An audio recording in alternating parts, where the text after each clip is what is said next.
নমস্কাৰ বন্ধুসকল, আপুনি চাই আছে ওয়েলেছ অসম।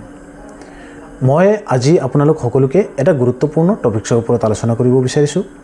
অসম চৰকাৰে বুধৰ আগতে ৰাজ্যৰ ডিষ্ট্ৰিক্ট ট্ৰান্সপোৰ্ট অফিচ দ্বিতীয় জিলা পৰিবহণ কাৰ্যালয় বন্ধ কৰাৰ চিন্তা কৰিছে। কিন্তু প্ৰশ্ন হ'ল, তাৰ পাছত জনসাধাৰণৰ কাম কেনেকৈ হ'ব? সেই বিষয়ে আহক আমি আপোনালোক সকলোকে এটা ভিডিঅ' যোগেদি জনাবলৈ চেষ্টা কৰোঁ।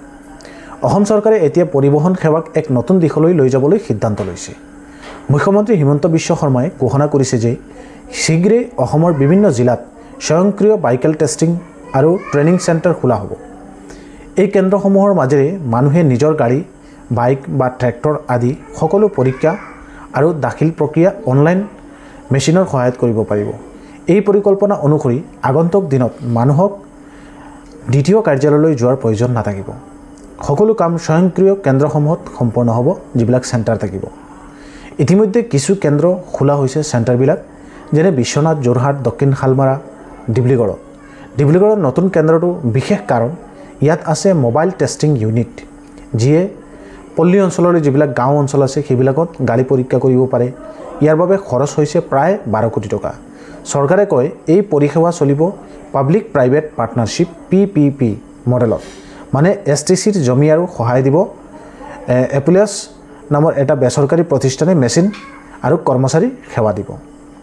চৰকাৰে জানিবলৈ দিছে যে পৰৱৰ্তী সময়ত এই প্ৰকল্পকেইটা বৰপেটা, মঙলদৈ, হোজাই, নগাঁও আৰু বদৰপুৰলৈ আগবঢ়োৱা হ'ব। এই দিশটো ৰাজ্যত পেপাৰলেছ ছাৰ্ভিচ, ট্ৰান্সপাৰেঞ্চি আৰু কৰাপশ্যন ফ্ৰী প্ৰচেছ গঢ়ি তোলাৰ আশা কৰিছে বুলি চৰকাৰে ধাৰণা কৰিছে। কিন্তু প্ৰিয় ভিউৱাৰ্ছসকল, ইয়াৰ আন এক দিশো আছে। যেতিয়া দ্বিতীয় কাৰ্যালয় বন্ধ হ'ব, তেতিয়া সেয়া কৰ্মচাৰীৰ ওপৰত কেনেকৈ প্ৰভাৱ পেলাব? গ্ৰামাঞ্চলৰ মানুহৰ বাবে এই নতুন স্বয়ংক্ৰিয় সেৱা ব্যৱহাৰ সহজ হ'বনে? এই প্ৰশ্নবোৰ জনমতত এখন নতুন বিতৰ্ক উলিয়াইছে। কিন্তু বিশেষজ্ঞৰ মতে এই পদক্ষেপ কামৰ গতি বৃদ্ধি কৰিব আৰু দুষ্টাচাৰ হ্ৰাস কৰিব পাৰে। কিন্তু আন একাংশৰ মতে এতিয়া এই পৰিৱৰ্তন ভোটৰ আগতেই ঘোষণা কৰাটো ৰাজনৈতিক সময়ত অনুমানিক জনপ্ৰিয়তা বৃদ্ধিৰ এক কৌশল হ'ব পাৰে বুলি বিশেষজ্ঞসকলে কৈ আছে।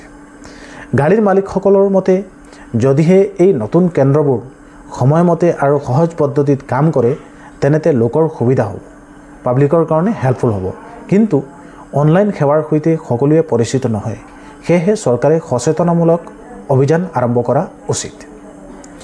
সেয়েহে প্ৰিয় বন্ধুসকল, অসম চৰকাৰে পৰিবহণ সেৱাত এটা ডাঙৰ পৰিৱৰ্তন আনি থকা এই পদক্ষেপটো কি সঠিক পথত চলি আছেনে? আপোনাৰ মতামত জনাব আমাৰ কমেণ্ট বক্সত।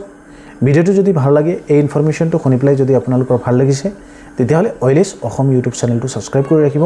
এনেধৰণৰ আপডেটেড টপিকছবিলাক আমি সদায় লৈ আহোঁ। ধন্যবাদ। আজিৰ এই ভিডিঅ'টো আপোনালোক